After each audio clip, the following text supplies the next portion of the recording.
भारतीय जीवन दर्शन को, भारतीय ज्ञान परंपरा को। यह ज्ञान परंपरा प्रवाही परंपरा है, सनातन है। उत्तरम यत् समुद्रश्च हिमाद्रश्चैव दक्षिणम वर्षम तद भारतम नाम भारतीय यत्र संतति। कि हिमालय के दक्षिण में और समुद्र के उत्तर में जो वर्ष है, जो भूभाग है, जिसे हम भारत कहते हैं, जिसकी संतति भारतीय है, वहां कहीं ब्राह्मण वैश्य क्षत्रिय शूद्र नहीं लिखा है, वहां कहीं कुछ नहीं, वहां केवल भारतीय। हम सब मां भारती की संतान है। और इस भाव को पोषित करने वाला जो धर्म, जो जीवन, जो शास्त्र है, वो वेद है। इसलिए वेद रहेगा तो भारत रहेगा, वेद रहेगा तो पृथ्वी रहेगी।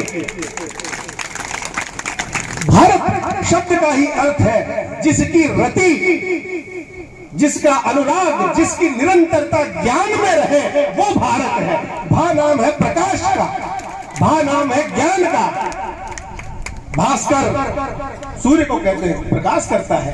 भारत जिसकी रति, जिसकी निरंतरता, जिसकी आसक्ति ज्ञान में हो, भोग में नहीं हो, योग में हो, अज्ञान में नहीं हो, ज्ञान में हो। इसीलिए कहा असतो मां सद्गमयः, असत्य से नहीं सत्य की ओर लेकर के चलो। तमसो मां ज्योतिर्गमयः, अंधकार की ओर नहीं प्रकाश की ओर जाना है। मृत्यु और मां अमृतम गमयः, मृत्यु की ओर नहीं अमृत की ओर जाना है। तो ये प्रकाश, ये ज्ञान, ये सत्य और अमृत, इन सब की संजीवनी, इन सब का मूल श्रुति के भीतर है, वेद के भीतर है।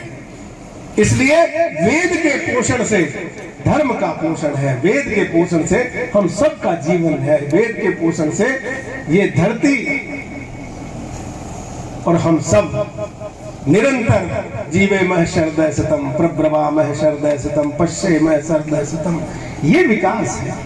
अस्पताल खोलने का नाम विकास थोड़ी है। आप बीमार रह रहे हो तो इसलिए अस्पताल खोलना पड़ रहा है। यदि वेद के हिसाब से चलेंगे तो पश्ये मह शरदय सतम 100 साल दिखेंगे, चश्मे की जरूरत नहीं पड़ेगी। हम वेद से नहीं चल रहे इसलिए चश्मा लग रहा है, मेरे भी लग रहा है, क्योंकि वैदिक जीवन पद्धति नहीं है। इसलिए 100 साल जीने की गारंटी है, स्वस्थ रह करके जीने की गारंटी है। और उमेश गुरु जी जानते ही है, बहुत सारे वैदिक ऐसे हैं जो 100 से ऊपर जिए हैं और 100 साल की अवस्था में भी वो बिना चश्मे के खूब अपने नागर ब्राह्मण बांसवाड़ा में, हर्षद जी के पिताजी, मैंने खुद देखा है 2004 में 100 वर्ष से अधिक की आयु थी। तो डॉक्टर गिरधारी शर्मा जी थे, वेद के विद्वान थे, तो कार्डियोवैस्कुलर सर्जन, लेकिन वेद के अद्भुत विद्वान थे।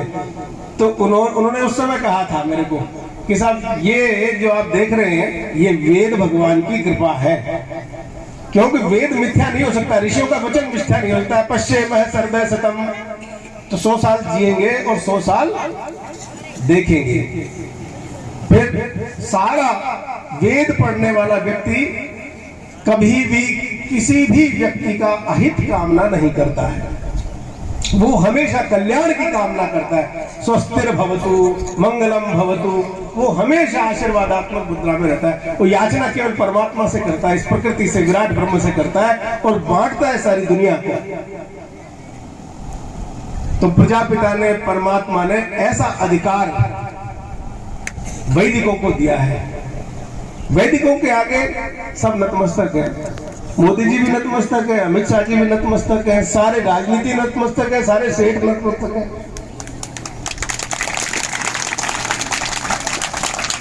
जिसको भी देख करके संसार झुकता है, उसका मस्तक केवल वैदिक के चरण में झुकता है। क्यों?